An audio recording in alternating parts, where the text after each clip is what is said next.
Before we end this video, I just want to say everybody that's viewing this video can and will be selling your or a property in the future. When selling your property, do you go for a sole agency, joint agency, or multiple agency instruction, and what commission should you be paying? In this video, we're going to be delving into the world of estate agency and working out what's the best strategy for you. For those of you that are new to the channel, my name is Monty. I'm a central London boutique developer, previously an international agent with offices in London, Singapore, and Malaysia. Today, we develop houses that are bespoke and they're so appealing, and most of the local central London agents would love to have them on their books, but I drive a hard bargain and I try and get the best deal. I'm going to be sharing the tips that I use in order to get the best commission and the strategy that I use to try and get my property sold as quickly as possible. When it comes to selling properties, we're going to focus on residential properties, and these can be split up into categories. Either it's going to be a flat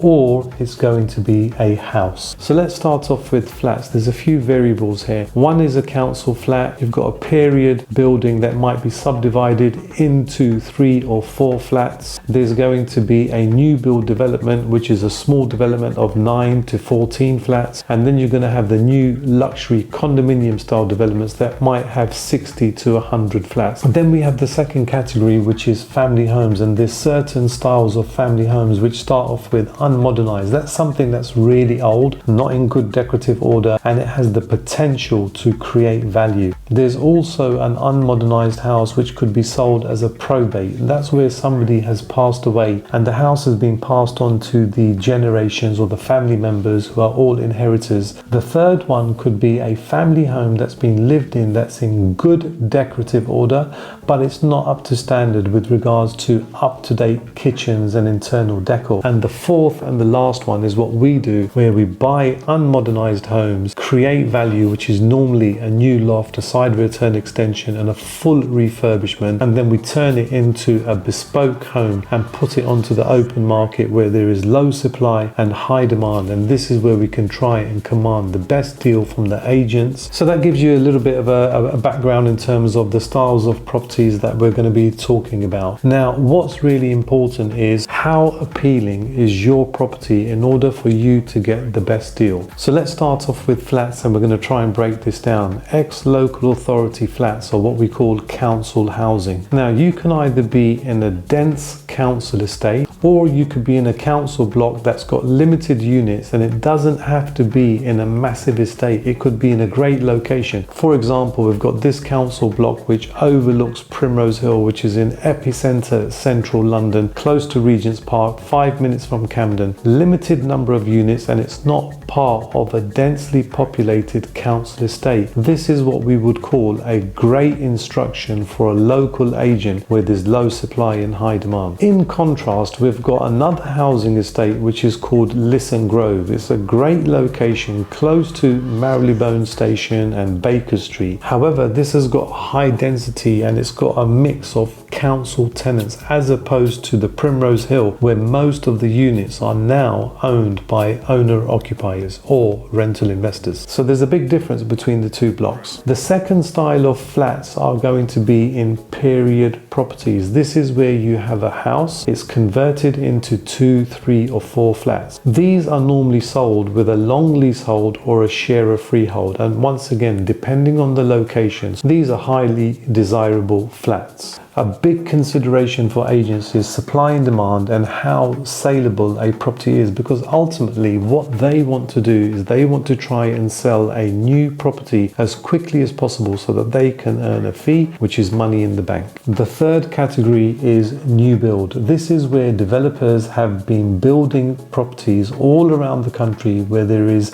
mass volume developments that sometimes go up 20 floors and they've got 100 units. Most of the units look the same, plain walls, wood floors, they've all got the same kitchens, they've all got the same bathrooms, and they all look the same. So if 4 or 5 of the properties are available, the only thing that will make them different is the interior design, where most owners haven't changed anything, and it will be the furniture and potentially the floor plan, the view and so on. But in my opinion, there's oversupply and very low demand because these properties are overpriced and sometimes they're not in the best locations. We'll now move on to houses houses, either you're going to be in what we call a premier street, and any viewer that's out there, just think about your local area. What are the best roads in your location? Some people will be living in a location and they'll go for a walk and they'll walk around certain houses and say, oh, isn't this a nice road? I'd love to live on this road. And the types of families that live on those roads always tend to be similar. So this is what we call a premier road in your area. And it doesn't matter where you are, whether you're in Manchester, whether you're in Birmingham, Wales, Bristol or London. Every city will have a location where they have premier houses, and this is where the affluent people live. And 2 or 3 ripples beyond that, you'll have residential properties which are terraced houses as opposed to detached houses and semi-detached houses, which is what we call premium property. Regardless of this, when it comes to family houses, I would say that this market is where there is always low supply. Very important, guys, low supply and high demand. And this is where your property is what the agents want, and you can try and negotiate the best commission for you and try and work out the best strategy for you. So when it comes to our properties, it's what we call turnkey family homes, and these pictures just give you an idea of some of the houses that we've completed on. The lounges, kitchens, the bathrooms, everything is done to a very, very nice boutique standard, and there's not much like it on the market. When agents come to view my property, their eyes pop out and they would love to get the instruction. This is called a listing, and this is where the negotiation and the strategy begins. Now, pricing is key.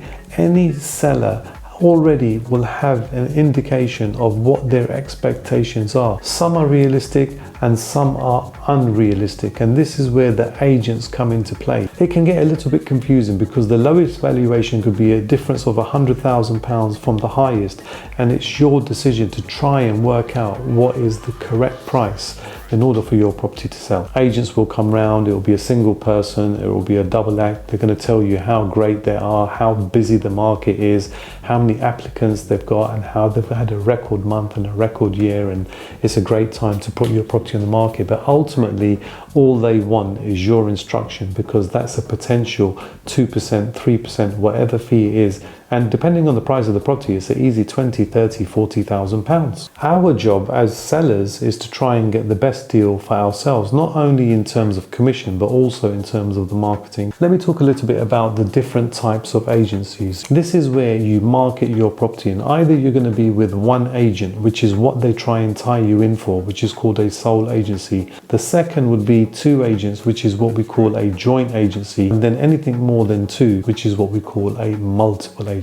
Now, just thinking about it on a business level, a sole agency is going to get you the best commission, a joint agency will be a little bit higher, and a multiple agency is where they're going to be having the highest charge. Typically, the agency commissions can go down to 0.75% for a low commission and up to 3.5% for a high commission.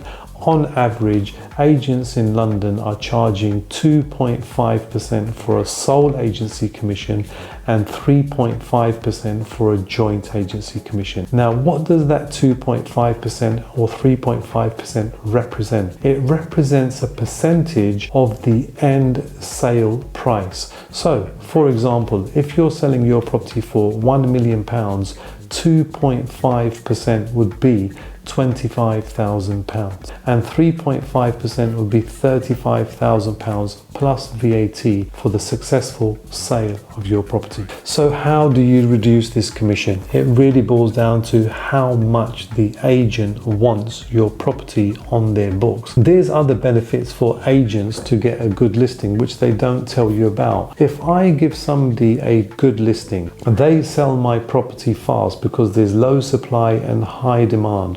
They get a record price, they earn a good fee.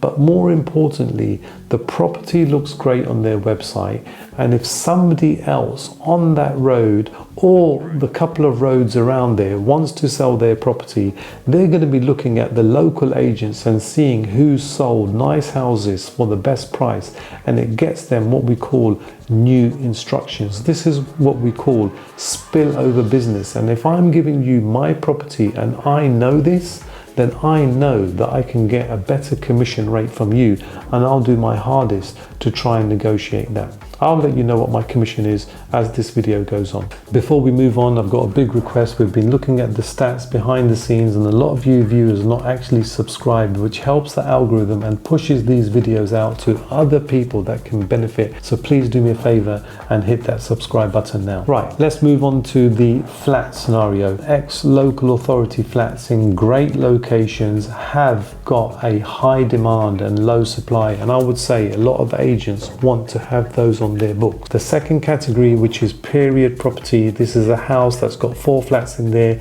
Either it's going to be a leasehold or a share of freehold. Ground floor, garden flats, extremely hot. First floor, second floor, not too bad. Also in high demand. Top floor, because it's a walk-up, doesn't usually have a lift, is going to be a harder sell. Normally the top floors also have low ceilings, but depending on the location, depending on the price, purely based on it being a period property, I still think it's high demand. And the third category tends to be new build, whether it's in Manchester, Liverpool, Birmingham or London. They all have the same crucial factor: overpriced, off-plan properties that are now trying to be resold on the open market after they've been lived in for a few years. This is where we have oversupply and low demand, because the local residents don't want to buy such properties, because in the locations that they're being sold, literally you could buy a freehold house for a very similar price. So any negotiations on these properties is extremely difficult. I'm going to be sharing my strategy and how you can potentially replicate. I know that when a local agent comes in to view one of our houses, they want my property on their books. It's literally one of the best properties that they've seen for a very long time. I'm not saying it's the best property, but it's one of the best properties that they've seen for a very long time. Now, that means that they want my business. I'm not in their hands. So I've got the power to negotiate the commission that I want. I always go for a low commission for a joint agency agreement. So that means I don't have one agent, I'll always have 2. And the reason that I have 2 agents is I have what we call a winner takes all scenario. 2 agents both trying to sell the same property at the same time creates competition. Agent A wants to sell it before Agent B. Agent B wants to get in there before Agent A, and that's where the fun begins. It's already low supply and high demand, and this is where I can try and work both agents off of each other to get the best result for me. The second thing that I negotiate is the commission. Agents will always come in with a 2.5, 2%, maybe even 3% commission for a joint agency. I always offer the agents 1% on a joint agency winner take all, but it's unheard of, and it's very difficult for you guys to get that unless you've got a property in a great location and you've turned it into what we call a bespoke apartment or home that's going to sell fast as far as the agent's concerned. Also, the agent is going to have a great property on their website which helps improve their brand, and then they will get other instructions as an offshoot from that, so they know it's a win-win for them. The next hurdle that most of you will face is what we call a tie-in period. Most agents will try and tie you in for 12 weeks. That's literally 3 months. That means the agent and the contract that they've tied you into, they've got control of your property for 3 months, and you can't make a move. I'll share a true story with you. Somebody that knows me in the gym, knows that I'm in property, told me that he's selling his property. He's got a little bit of equity in it. With that equity, he could buy something in Spain and he could live somewhere where there's a hot climate and he could just chill. What shall he do? Appoint an agent? How many agents shall he appoint? What commission should he be paying? So we went through the same scenario similar to this video. Eventually he appointed one agent, got tied in for 3 months and paid 2% commission. 3 months later he calls me back. The property hasn't sold. the agent's trying to force me or persuade me to take an offer which is about 18% less than the asking price. I can't afford to sell it for that. It's not going to be enough for me.